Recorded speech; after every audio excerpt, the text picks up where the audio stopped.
NTV time, जनता की बात जनता के साथ।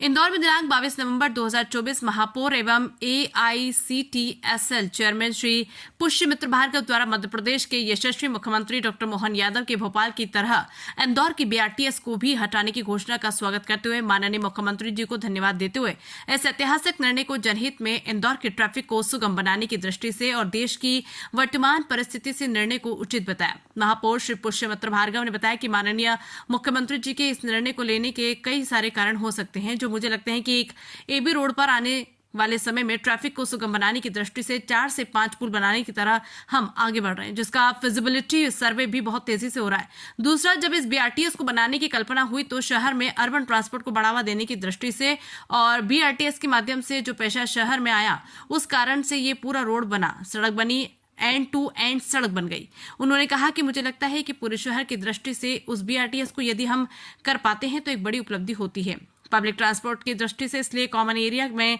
चलने वाले लोगों की सुविधा, मुख्य मार्ग पर ट्रैफिक को सुगम बनाने की दृष्टि से भविष्य में होने वाले निर्माण जो अपने आप ट्रैफिक कंजक्शन को ठीक करेंगे। इन कारणों से मुख्यमंत्री जी का ये फैसला बहुत ऐतिहासिक है, हम इसका स्वागत करते हैं। नमस्कार। सबसे पहले तो हमारे मध्य प्रदेश के यशस्वी मुख्यमंत्री डॉक्टर मोहन यादव जी ने भोपाल की तरह इंदौर के BRTS को भी हटाने की घोषणा की है और मैं AICTSL के चेयरमैन होने के नाते, शहर के प्रथम नागरिक होने के नाते इस फैसले का स्वागत करता हूं, उनका अभिनंदन करता हूं, उनको धन्यवाद करता हूं कि एक ऐतिहासिक निर्णय जनहित में इंदौर के ट्रैफिक को सुगम बनाने की दृष्टि से और देश काल परिस्थिति के अनुरूप जिस निर्णय की आवश्यकता थी वो लिया गया है। और उसको लेने के कई सारे कारण हो सकते हैं जो मुझे लगते हैं। एक, AB रोड पर आने वाले समय में ट्रैफिक को सुगम बनाने की दृष्टि से 4-5 पुल बनाने की तरफ हम आगे बढ़ रहे हैं, जिसका फिजिबिलिटी सर्वे भी बहुत तेज़ी से हो रहा है। तो अगर आप उस दृष्टि से देखेंगे तो अपने आप ये BRTS हटता हुआ नज़र आएगा। दूसरा, जब इस BRTS को बनाने की कल्पना हुई थी शहर में अर्बन ट्रांसपोर्ट को बढ़ावा देने की दृष्टि से और BRTS के माध्यम से जो पैसा शहर में आया उस कारण से ये पूरा AB रोड बना, सड़क बनी, एंड टू एंड ये सड़क बन गई, कई सारी लिंक रोड बन गई। और आज BRTS के इतने समय के उपयोग के बाद जो इसका एक बड़ा लक्ष्य था कि इसका जो एरिया होगा वो करीबन हम 100 किलोमीटर तक ले जाएंगे।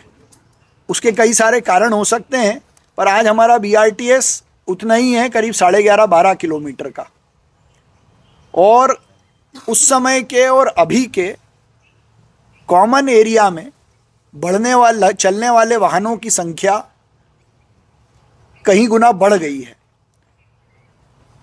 तो जो मूल लाभ हमको मिलना था वो मुझे लगता है कि पूरे शहर की दृष्टि से उस BRTS को यदि हम कर पाते तो एक बड़ी उपलब्धि होती है एक पब्लिक ट्रांसपोर्ट की दृष्टि से। इसलिए कॉमन एरिया में चलने वाले लोगों की सुविधा, मुख्य मार्ग पर ट्रैफिक को सुगम बनाने की दृष्टि से, भविष्य में होने वाले निर्माण जो अपने आप ट्रैफिक कंजेशन को ठीक करेंगे, इन 2-3 कारणों से मुख्यमंत्री जी का ये फैसला बहुत ऐतिहासिक है, हम इसका स्वागत करते हैं। साथ ही माननीय उच्च न्यायालय में जो जनहित याचिका लगी थी या एक और अन्य कोई याचिका जो लगी है उसके बारे में मैं ये कह सकता हूँ कि भाई कोई BRTS हटाने के लिए कोर्ट में गया, उसको लेकर माननीय न्यायालय ने समय समय पर अलग अलग कमिटीज़ भी बनाई, कई बार फैसले भी आए, लेकिन आज उसको हटाने की याचिका लंबित है। और माननीय मुख्यमंत्री जी का निर्णय नीतिगत निर्णय है, पॉलिसी डिसीजन है। तो अगर ये नीतिगत निर्णय है तो इसमें कोर्ट में लंबित याचिका बहुत कोई संकट खड़ा करेगी ऐसा मुझे नहीं